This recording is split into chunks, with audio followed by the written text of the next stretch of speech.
Welcome back to Retro Cave. Thank you for watching. In this video, we will take a detailed look on our Targa 486 DX33 here, and I will show you how you turn this one retro computer into 4 to 5 retro battle stations. Alright, the way you do this is by combining the BIOS settings we'll explore now together with the turbo button. And as you can see, we have a CPU internal and external cache setting here that we can both disable and enable. When we combine this with the turbo button here, where we switch between 33 and 16 MHz, at least it's indicated 16 MHz, that's not really true, but that doesn't matter right now. So with this combination, we can reach multiple speeds with this one computer here to be able to play a wide variety of games from different eras just on one computer. And I mean not just play it, but also play it in a very good, if not perfect speed, cause that's the goal here. I have all these computers because I like to play the games in the speed they were designed for. Alright, we are booting up now, and we also have a Roland rack connected to the computer, as you can see here. Otherwise it's pretty standard equipped. We have 2 disk drives, one 3.5 and one 5/4 inch. Then we have a CD-ROM drive. Intern we have 2 sound cards and a network card too. Oh yeah, and as you can see, we are close to 90 Hz here, and this means we have some flickering in the camera. And I'm just going to mention this so you do not wonder. Sometimes the camera needs to be adjusted to get rid of the flickering. And voila, as you can see, flickering is gone. I just turned the camera to the corresponding frequency to film the CRT. Okay, well, let's first take a quick look at the DOS shell here. We have good old games from the era here. We have Wizardry 7, we had Battletech, we have IFC Beholder, Gateway to the Savage Frontier here. We have Pool of Radiance and Serpent Isle, that's Ultima 7 Part 2.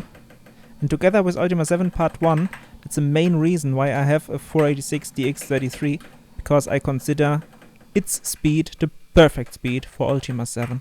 Well, Wing Commander 1 and 2, Wasteland, and so on. Okay, let's start with our speed tuning. And to check our current speed, I always use this benchmark program here. And as you can see, we have 72 score, and that's exactly what this computer should have. Now watch what happens when you push the turbo button. We go all the way down to 18. That's about half the speed of a 386 DX33, as you can see here. So, right now, just with the turbo button, this computer gives us 2 speed options. But that's not all. Let's explore this a bit further.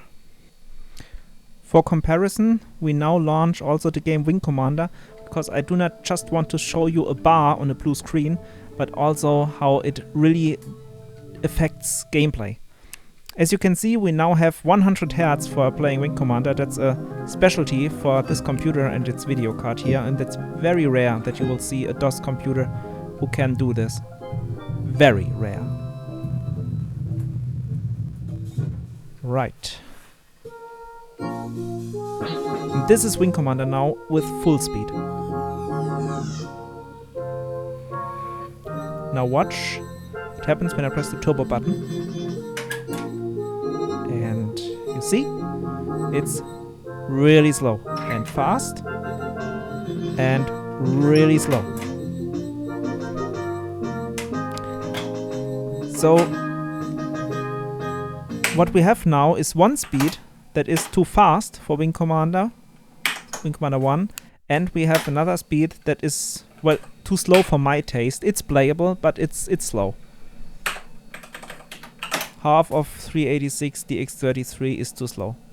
But what we have done now is we disabled the internal CPU cache. And now let's check what this gives us now. 25.1.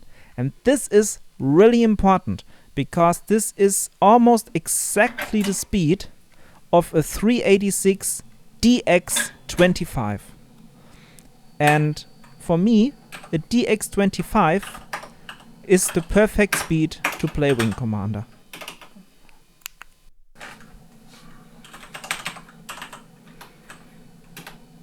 Okay, what we do now is we heard the game once with the Maestro MT32 internal sound card and I've now switched to Roland sound. Just to have some comparison also in the sound sector. Well, this PC, besides its 5 different speed options, it also has 3 different sound options, which is also pretty nice. So you can really select what you like best for the games.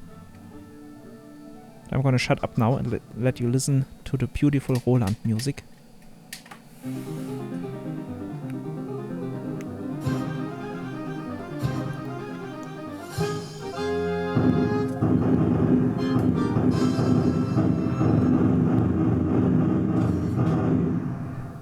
was a big difference back in the day.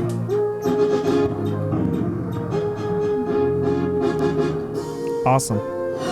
As you can see, this is now really a great speed for Wing Commander. It's not too slow, it's not too fast. And this is also the speed I just played it about 1.5 years ago.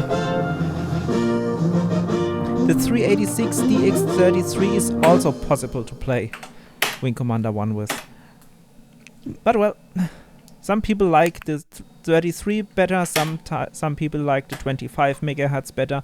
I like the 386 25 better, so I play it on that. Alright. As you saw, we now disabled both the CPU internal and the CPU external cache.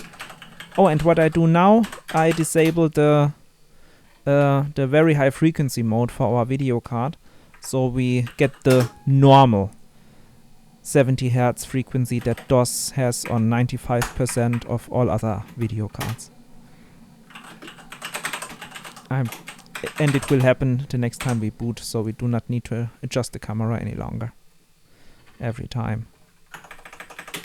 Alright.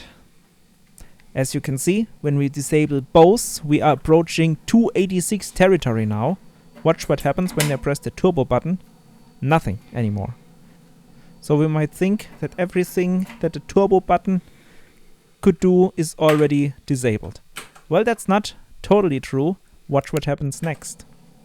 We now go and I show you the last option. This time we enable the internal cache and we disable the external cache. Alright. And let's check. First, let me show you that we now have 70.3 Hz. And with one setting the camera, everything is done now. Okay. Now we have full speed, as you can see. With the external cache disabled, we now have full speed. But watch. When I press the turbo button, we only have 9.8. And this is now 286 territory, maybe 16 MHz, maybe even a bit lower. So as you can see, we now have our last option and we have in total 5 different options. 2 286 options, 2 386 options, and of course our full speed setup, our 486 DX33. And all of that in just one case. Okay, I'm starting Wing Commander one more time, because I really want to show you the difference now when we play it at 286 speed. Can skip this here. Just want to start. As you can see, total slow motion. Much too slow. And definitely no longer playable.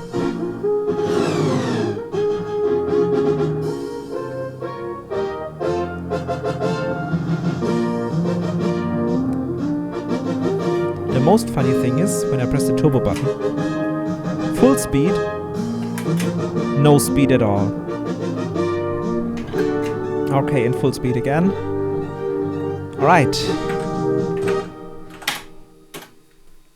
Oh well. Here's another example.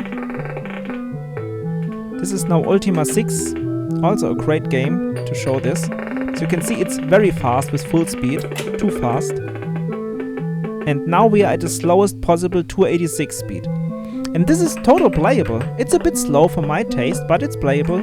People had 286 computers like this one when they played Ultima 6 back in the day. Although I also think that the 386 option we have here, the 25, is the best way to play it. Maybe the SX version with the 18, maybe. Okay, let's turn everything on again. And this concludes this video. I hope you had fun watching it, and if you did and want more videos like this one, then just subscribe and turn on the bell and you will get notified when the next videos come. For example, the next one will be about DOS starting files like configsys and autoexec.bat, DOS high memory, DOS start disks, and all this other stuff. But that's enough for now. See you next time. Bye bye, your Retro Cave.